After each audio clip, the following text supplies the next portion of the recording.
So ayun po, papunta na naman kami ngayon sa Naglahaw Falls. Isa po sa magandang falls water dito sa bayan ng Irosin. Dito po sa bayan ng Irosin may maganda daw pong falls dito. Kaya ayun po, bibisitahin lang po natin at medyo walking distance lang dito. Kaya makikita nyo yung mga kasama ko, yan, naglalakad po sila papunta ron. Dahil nandun pa raw sa looban pa yung Naglahaw Falls. So guys, napakaganda po dito. Ayan guys, naririnig ko na yung agos ng tubig. Yan.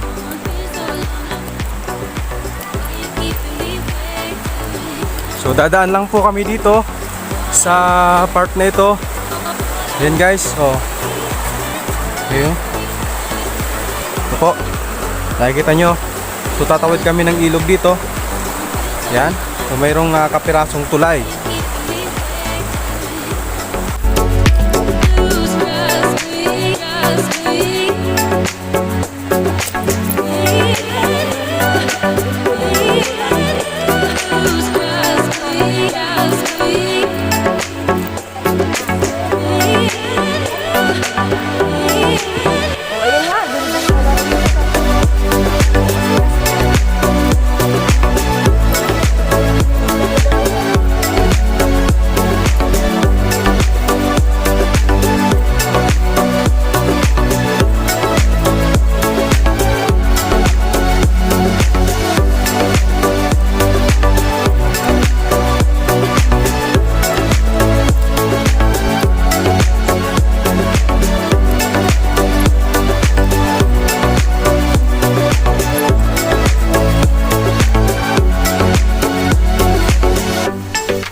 Yan. Hindi pa kami nakakarating, grabe. Guys, pinagpapawisan na ako guys. Nagpapawisan na yung aking egg.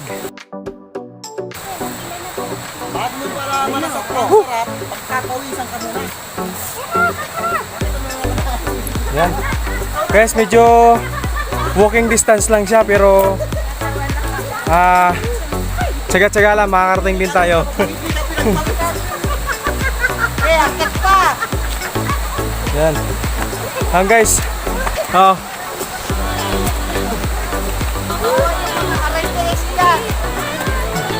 Yan po.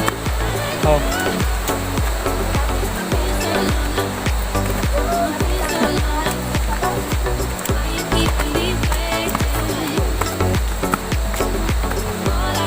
Grabe. May kalayuan din pala ito. Guys, pero sige lang. Pag nakarating naman tayo dun sa ating pupuntahan, maganda. Titignan natin kung gaano kaganda yung falls dito.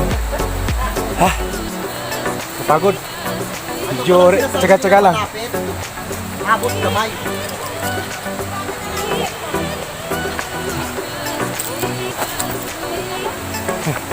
Ate, yung cellphone niya daw. Kaya pa? Guys, tingnan mo naman ang pawis ko. Kaya pa? Gabandel na. Oh. Isang Okay. kilo na. Yun na kayo. Ate, medyo pinagpapawisan ng itlog ko. What?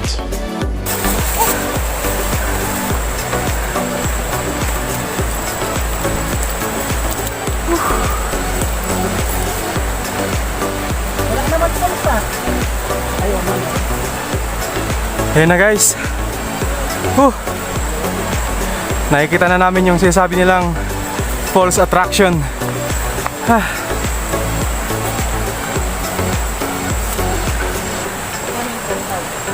wala. Ayan sila oh.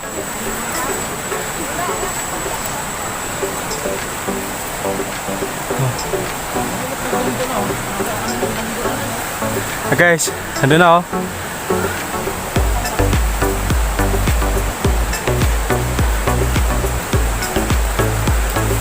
Ayan guys, nakarating din kami, grabe. Bago ka pala makarating dito, kailangan na magbuhos ka muna ng lakas o maglabas ka muna ng matinding pawis. Grabe. Dito na po kami. Karating niya kami. Oh, Naglahaw Falls. So, titignan natin. Nakikita niyo guys, yung falls na yan. Yan, so diyan kami maliligo mamaya. Ayan, sabi nila, Yung tubig na daw yan is malamig daw. So, siyempre nakikita naman natin siguro talaga malamig kasi maraming puno, no? Naglahaw Falls.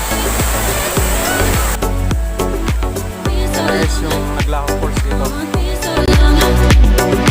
Why you keeping me waiting? Lose trust me. Grabe guys, yung tindi naman dito. Ang ganda. Yun nga lang guys, bago ka makarating dito, talagang magsasacrifice ka ng daanan kasi hindi pa tituloy ito na papaganda ng gobyerno, pero hindi pa ito totally na papaganda ng gobyerno, kaya yung daanan guys medyo pahirapan. Kaya ito, sadyain talaga itong lugar na to at sadyain talaga itong falls na to, no? Yan. Pero kung punduhan ito ng gobyerno at pagandahin na ito ng gobyerno, maganda siguro talaga ito para magkaroon na naman ng sadyaing mga turista dito. Ang guys, oh, yung falls na yan. Oh. Ito guys ang tinatawag na Naglahaw Falls. Grabe.